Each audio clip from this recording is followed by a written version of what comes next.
Alright, timestamp. It is June 18th, 2026. I'm a little behind schedule here. It's about 4 a.m. I just took a shower. I'm going to bed here in a moment. Well, when I get done with my update, my recording. Managed to get a quasi appointment with our mechanic on this side of town. Called the front desk there. Laura, been dealing with her for years. It's the place my parents would always go. So we kind of got a mechanic on this side of town. We have a relationship. Not like that. But she knows the situation regarding the car and the water leak, and she thinks it's probably the radiator or a hose, which, yeah, probably. But she said get there at noon and they'll make it happen, which is cool. It's nice having, a good reputation relationship with businesses to where they'll try and make it work. We tried the buttermilk, the Four Patriot buttermilk pancakes tonight. No aftertaste. It's okay. The one thing we absolutely did learn is that Tiny's not very good at making pancakes.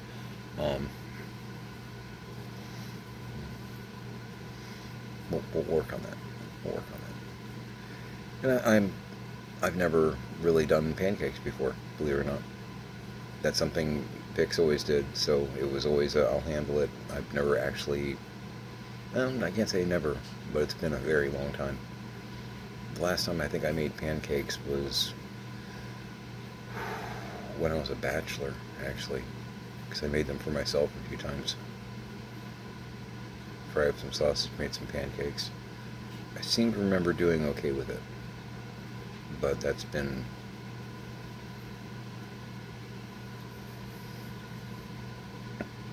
over 30 years. It's been a little while.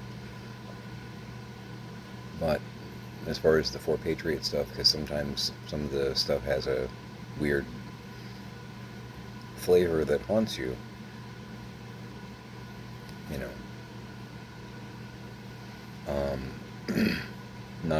not in the cool, sort of way. They're okay. They're okay. I expect a lot of pancake batters are tricky. You gotta get to know them, is my understanding. So, exactly. But the main reason we've been trying stuff was to see if it had aftertaste, not aftertaste. And we've had a few that did and a few that didn't, and these seem okay. So, we'll hang on to a bunch of them. Because it's free pancake mix. Just add water and whatever else you want. I think Tiny added some blackberries and some strawberries from the frozen and some bananas. Because we've got a lot of frozen fruit, which, yeah, add that to a pancake, absolutely.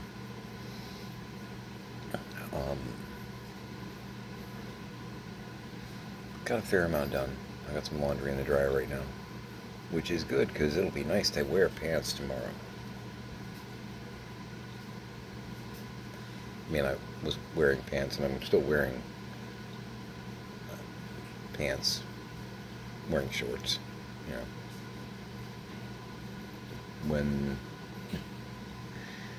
When I first got here, Walmart was, not when I first got here, but a few months in, Walmart did a clearance on swimming trunks after the summer. And I was getting swimming trunks delivered for like $2. Because I figured one day it will be more than just frogs in that pool. It's been a while, but we've had bigger priorities. So, much bigger priorities. So I have like 3 or 4 pairs of swim trunks, which are, I can't wear shorts out and about. I just can't. I mean, I don't have bad legs. They're, neon pale, but I have fairly muscular, shapely legs. I just can't do the shorts in public thing. Skinned my knees too many times. too many fights, too many things like that, to where I can't. I like to have this, even if it's just that little thin layer of protection around my legs. I like it, you know.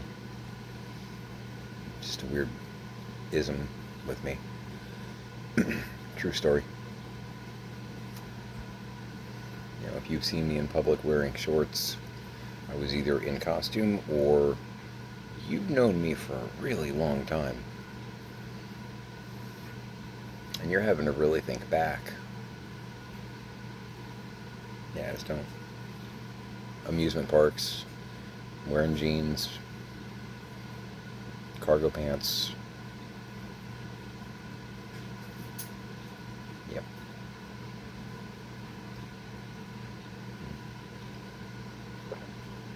Doing some of the Aldi, the Barissimo French vanilla. It's a nice way to end the day. Exactly. Thank you, Jacques. Got a fair amount done. Behind me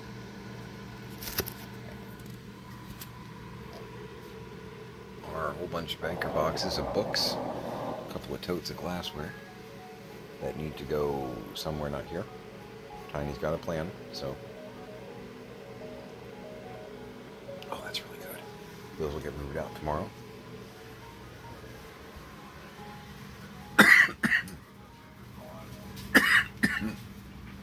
Definitely a little congested though. My throat doesn't scratch or hurt, so I'm not as worried about the other thing. But I definitely feel like I've got some like in my chest, which that's actually not good at all. You know, the whole emphysema and lung infection thing, not a good combination. So, look at all that floor. Woohoo! So, yeah, got most of that shelf done. And got a few more books, probably about 1, 2, 3, 5. Yes, I know 4 comes in between that. I'm doing the math in my head.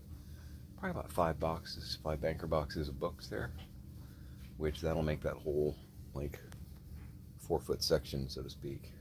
Speaking retail, devoid of books we're not keeping.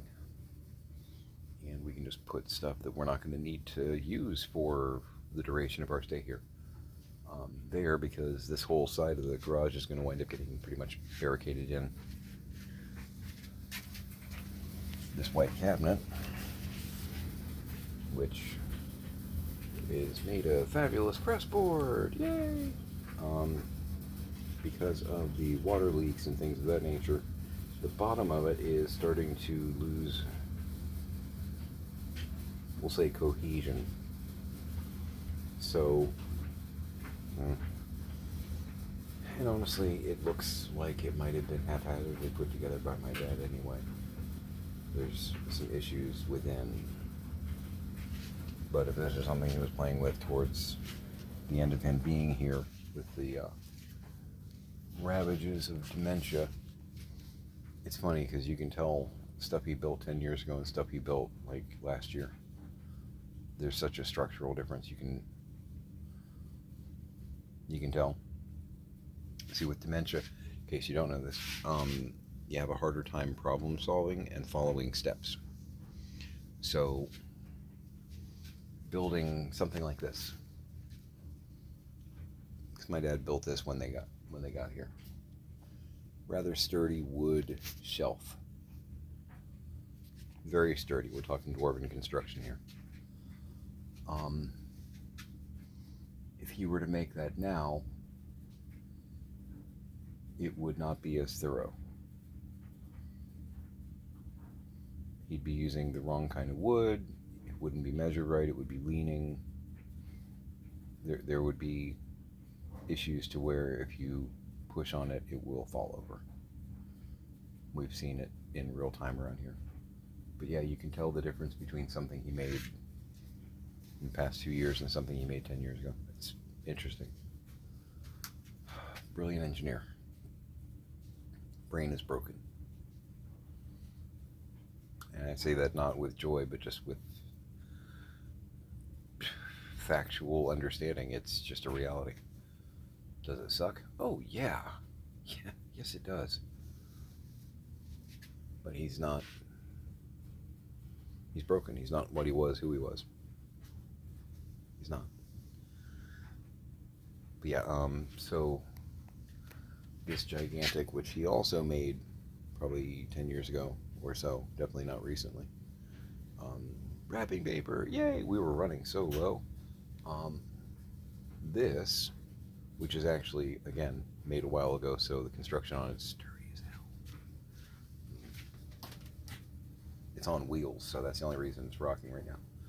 But it's on wheels, which is great because that means it was elevated above the water. Even the wood won't have touched any of the water and gotten all, funkified. So that's going to roll in place where this white cabinet is. See where I'm going here? And we'll have some really good storage. Doodle! Hey, buddy.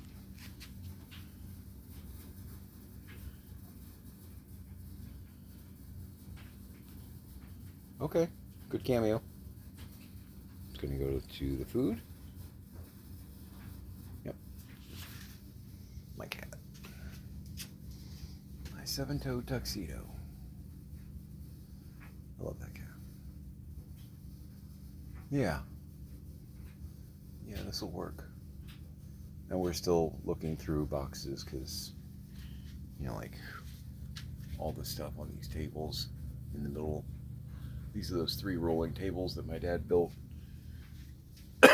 so that they can roll them out of the garage for the garage sales and roll them back in, have them preset. They just became dumping zones, and they're sturdy. They're real sturdy. If anybody needs to do a book accurate remake of The Shining, we can help you. Or if you're feeling a little Alice in Wonderland action. So these are probably about 2.5 feet by 8. Probably used a half sheet of plywood. Yeah, I know that was manly knowing that, right? I mean, they're typically, 4 by 8? I don't think it's 2 feet. I think maybe it is 2 feet. He may have done like half. Just cut it down the middle, 2 by 8s. But yeah, they're sturdy. They're on wheels. But when you start putting merchandise on them, they get really heavy. So rolling it down the driveway, rolling it back. Somewhere along the lines there, I think they lost the plot, which I can't imagine my mom rolling one of these things. It's basically 2-shelf, heavy construction wood table. We'll say 2 by 8. Even on wheels, that's heavy. That's heavy. Nope. And here they sat, just collecting stuff. Doodle, try not to make a mess, okay? He's inspecting the workplace.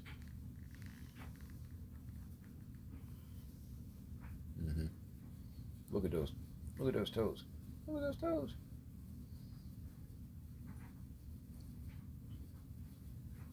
Beware Inigo.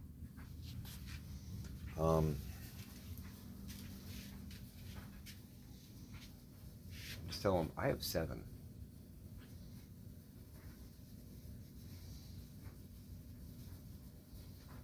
I'm not the cat you're looking for.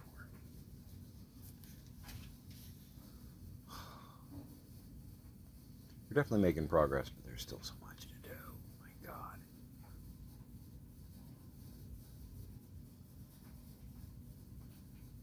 We'll get it. 1 brick, right? But yeah, then I can utilize the rolling table, which picks Doodle, doing his best Vienna White impression over here. that becomes storage. But everything past it becomes stuff we can bury.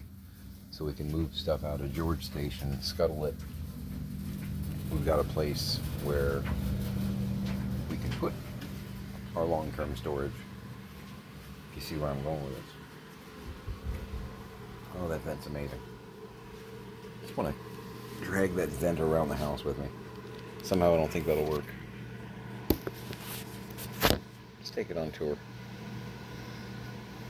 Yeah, that creates, because that's a 2-car garage. I think 2.5-car garage, actually.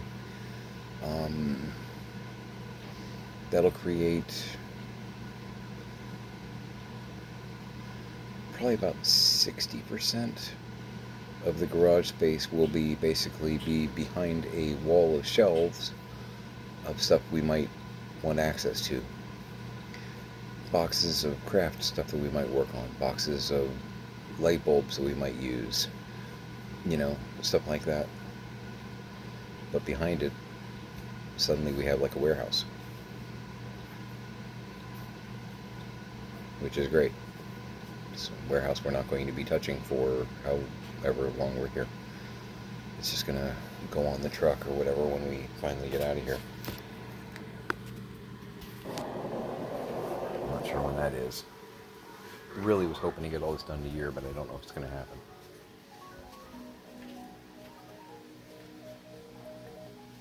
Just trying to walk down the hall. I just want some Q-tips, Hex.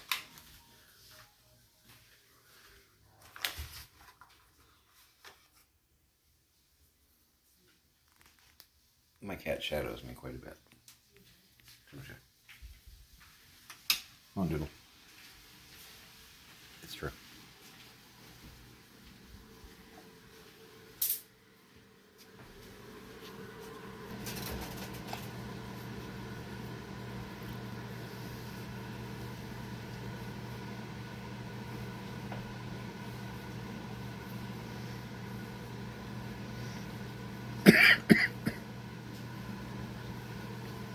Alex had to get coffee, which is totally cool. It's acceptable.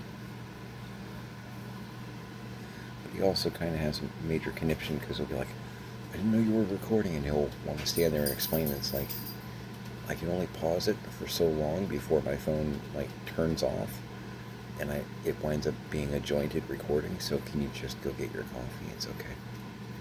Please, dear God, just stop telling me about it, because I know I was here. I'm part of it. Go get your coffee. It's going to be okay. Get your coffee.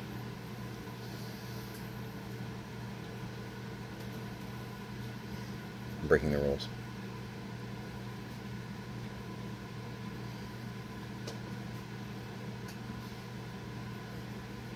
Haven't had an accident yet. I'm careful. I also don't like, blah. Yeah. But yeah, I was hoping that we could get done in 2 years. But I don't know if that's happening. Because that would mean we'd be closing up shop here pretty much done, ready to travel next May. I don't know that we're going to get that far. And it's so funny too. I mean, funny, not funny. Because I told my mom, I'm looking at 2 years. You guys are leaving me with a mess for 2 years. But the more you add to it, I'm going to wind up with 3 years. And I don't want it to be 3 years. I've committed to the idea of 2 years.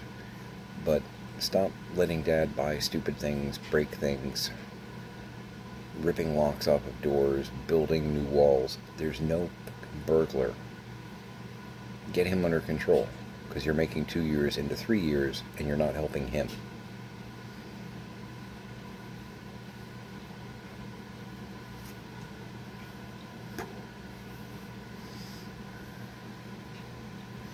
So, if I seem angry and bitter, it's because I am a little angry and bitter. Because don't leave this for your kids. Don't admit when you're a hoarder and either accept help or deal with it yourself, but actually do it. You know what I mean?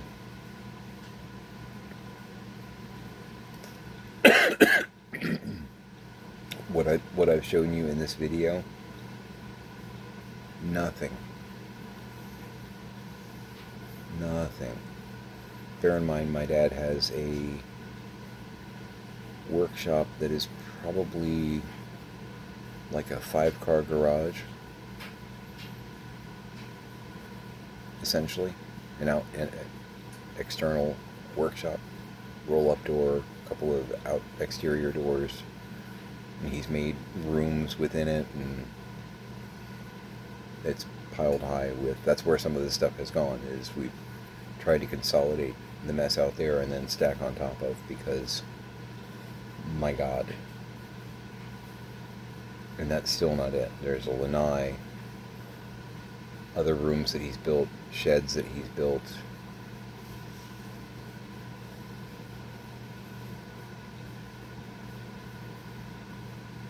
Rough estimate, about 4,000 square foot of hoarding.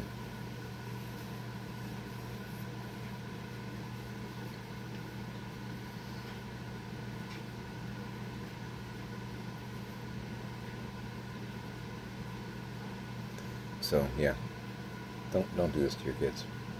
Let them actually live their lives and not spend 3-5 years mopping up after you. Seems like a small ask.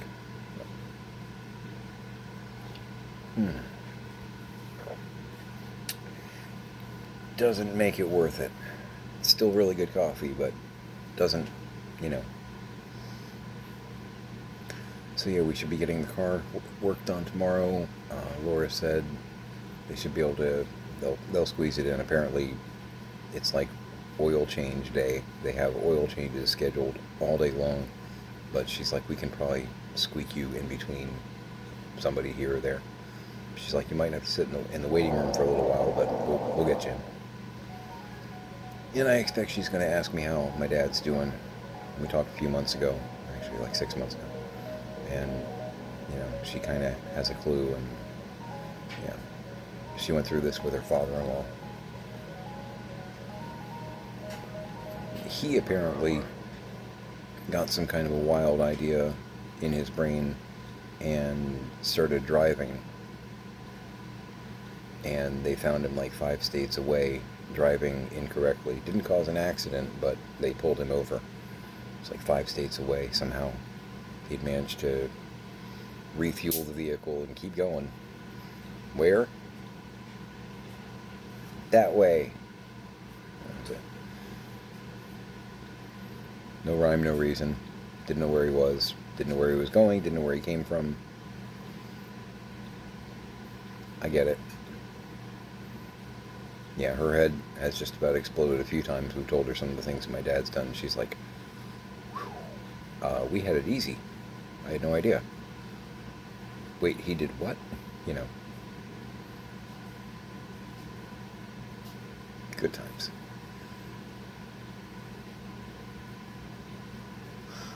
Oh. I can't even. Help me, Pam.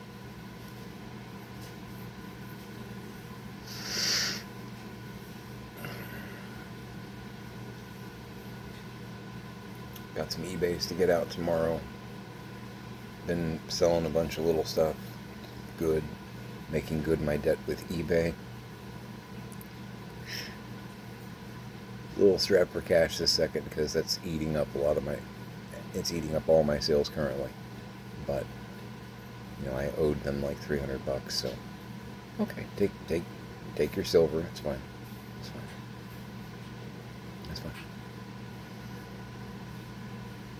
Still don't know what that guy was, why he did the return the way he did and everything. I'm still really confused as to exactly what the hell that was about. And he didn't respond to my message, so I'm like, okay, you're just a jerk. Okay, cool, thanks.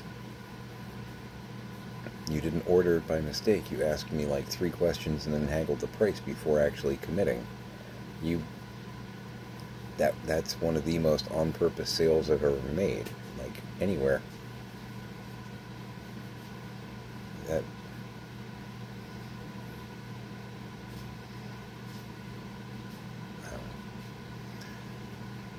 I'm gonna block him though, so that he can't order from me ever again. Just because if that's a normal day's business with him, I don't really want him in my store. You know, it's kind of where I am on that. I don't want to play this game again. No, we're not doing that. You can annoy someone else. I'll sell my items. I don't have to sell to you. You are banished. Exactly. Zai man, he knows what I'm thinking. Which is scary. No one should try to do that. It's not safe.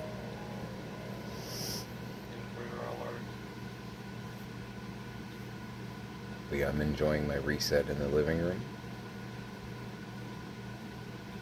Been plowing through. I watched, because I took myself to a movie last night. I watched Countess Dracula. For those of you who don't know, I am absolutely obsessed with and love the old Hammer horror films. Absolutely love them. They're so over the top, gaudy, campy. They're wonderful. They're so wonderful. I had started working on writing a parody musical, actually, a while back. Because I think it's just great. There's great content there to play with. Kind of almost Mel Brooksifying it, you know. And that was one thing. That was one of the best compliments I got for because I wrote a zombie parody musical, book and lyrics called Dusk of the Dead. I need to get it rescored because the composer did not understand how we get paid and got mad when we didn't get paid right away, because the idea was test it and then sell the rights to the publishing house, the royalty house, and he wanted to know why he didn't get paid immediately. And it's like that because right now we're testing the product, and then we sell the product basically to Samuel French, Music Theater International, one of them. They hold the rights and then license it out. And when a community theater in Denver, Colorado wants to do our play, our musical, they pay Samuel French, and Samuel French cuts us a check. But he didn't get, he was like, no, I should be getting paid right now. And it's like, you went into collaboration of writing a musical. That's not how this works.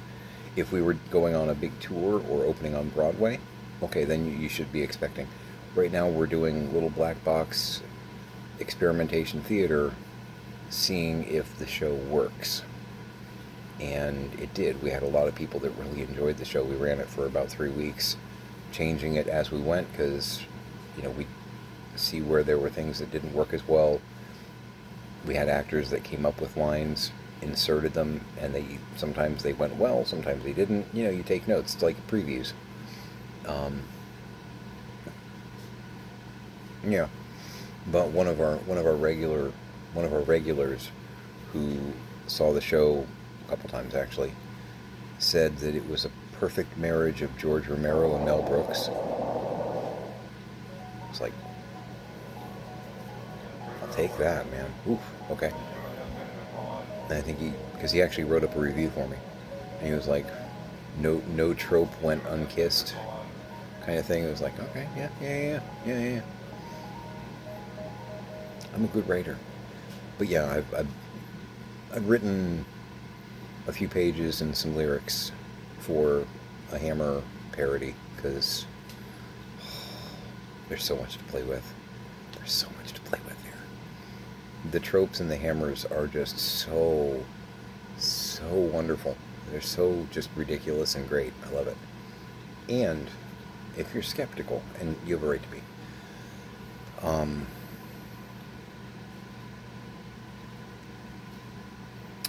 Peter Cushing, Christopher Lee, Vincent Price, Ingrid Pitt, was in quite a few, but in Countess Dracula. Um, some names: Rod Taylor. Um, there are some regulars. It's like American Horror Story. Like a lot of the same players, and they'll play different parts. He'll be Dracula in this part, and then he's a witch hunter in this movie. It does have an American Horror Story kind of campy. Yeah, I love them. I love them so much. Yeah, I'm not gonna be able to watch a movie tonight. I gotta get some sleep. But I've been sleeping to this week. I've been doing Colin Baker, Doctor Who season 2.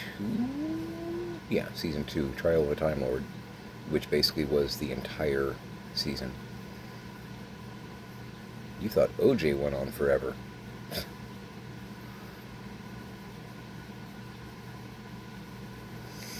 Anyway.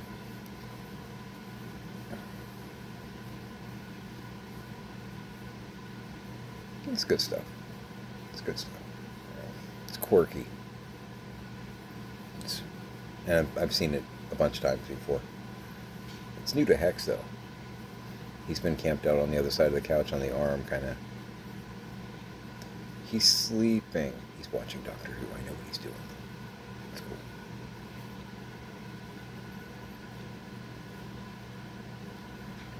I know it's not Patrick Troughton, but Colin Baker is kind of cranky like Patrick Troughton, so he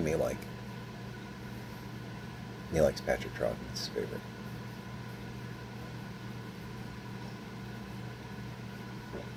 I'm kidding, and I'm also not kidding. I have found that when the Roku was going on, if it was Patrick Troughton,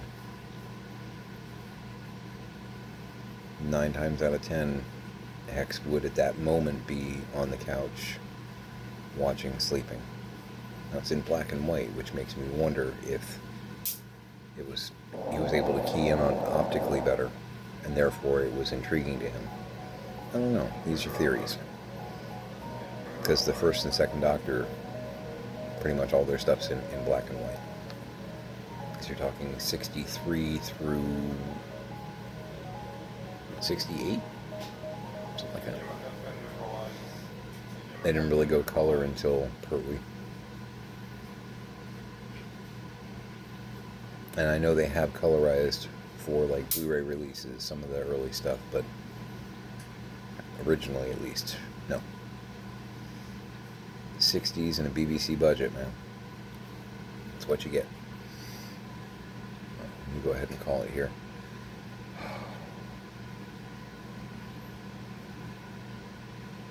Got my one brick.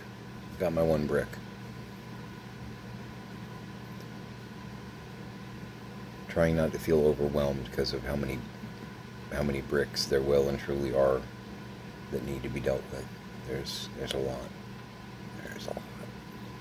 And we're noticing some more actual structural damages to the house here and there that are concerning. Stuff that either my dad did or could just be deterioration or damage that my dad didn't realize was happening and therefore wasn't. I mean, if it happened in the last couple of years, he wouldn't have had the wherewithal to fix it. Can't problem solve.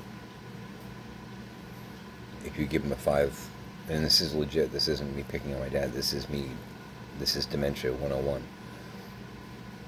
It's one of the reasons that, like, the cognitive tests help determine the sort of thing is they will have, like the drawing of the clock. You heard AOC make fun of the orange guy, rightfully so, about the clock thing. That's a real thing. Because there's step-by-step instructions on how you're supposed to draw the clock and where you're supposed to put the hands and the numbering, and typically somebody that has dementia with, some kind of cognitive decline, Alzheimer's, something like that going on, because it is like a 7 or 8 step procedure, they lose the plot. The clock won't be a clock anymore. The hands will be wrong, the numbering will be wrong, it falls apart, and you can't hide it because you're drawing it. You know, typically with a doctor watching you do it. If you're having issues, everyone's going to notice. And that's how it is in real life too. An 8-step procedure? No. No, you're done.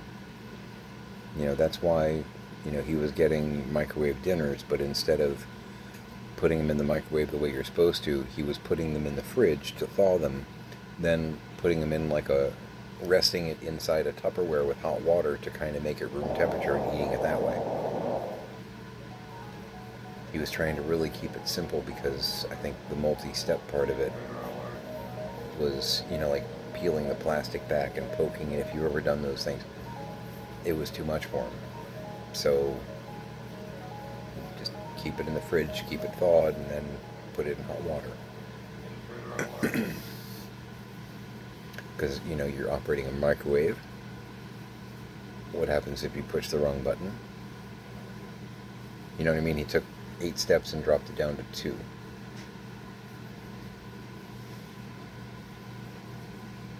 He was adapting,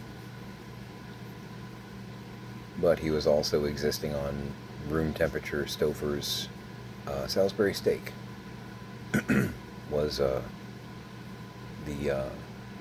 meal of choice. Wasn't even making sandwiches anymore. Too many steps. It's weird, right? Engineer. You could throw the parts, if you took all the parts for a car and threw them in a garage, you could probably come back a week later and he'd have it built.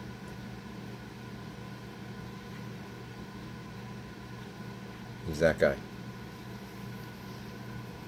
Manual. I know where everything goes. Self-explanatory for him. Now, it's 1964, and he wants to know why his parents haven't visited him in the hospital. That man is gone. So, cheery, right? Lighten up the room. Way to go, Marcus. It's just reality, though. So anyway, I'm going to get some sleep. It'll be exciting. I'm going to deal with the Valley Yard some more. And the Brickyard, whatever his name is. If you know, you know.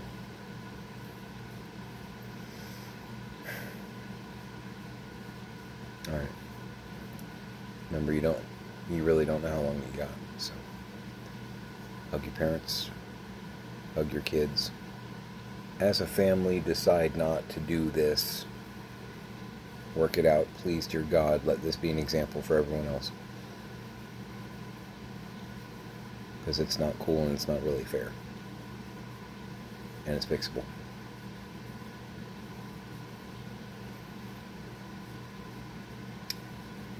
And make it a great day. No, really. It's a choice. Make it a great day. Work your list.